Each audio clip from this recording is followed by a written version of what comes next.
haliyeyga yar dhalinyarada artistaha Soomaaliyeed soo baxayo uu ajiibay markaan fariin u faray inaan kulanno anoo markaas matalahay wasaaradda waxbarashada ujeedada aan sharma u marti qaaday waxay ahayd marka u horeyso inaan horta barto nin dhalinyaro oo artista oo wanaagsan oo hal abuur leh oo saameyn badan ku leh bulshada Soomaaliyeed khaasatan dhalinyarada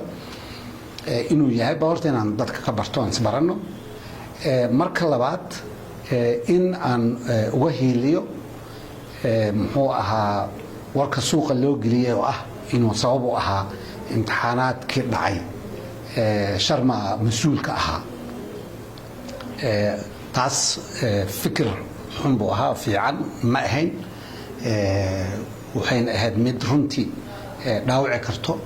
qof dhalinyaro oo يعني ما تقارنا سيدا شرم بوي وكذا إن محوها رنتي لا داوعه مستقبل كيس أو اللي يرادو امتحان كلا دعي أساس سببه ده سياسيين أو حاسمين محوها مركا تاسنا إنا أوجا هيليو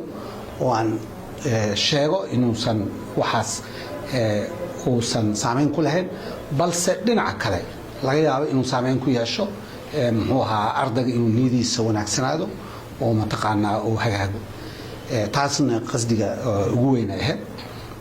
قصدي كلاو حوالي إن أسير لفتك يسان كبر على الجنة إن محوها سامينتي سحوجنا ودنك وفائدة ودك لليرادير وفائدة إن أي وحبر الشر أهمية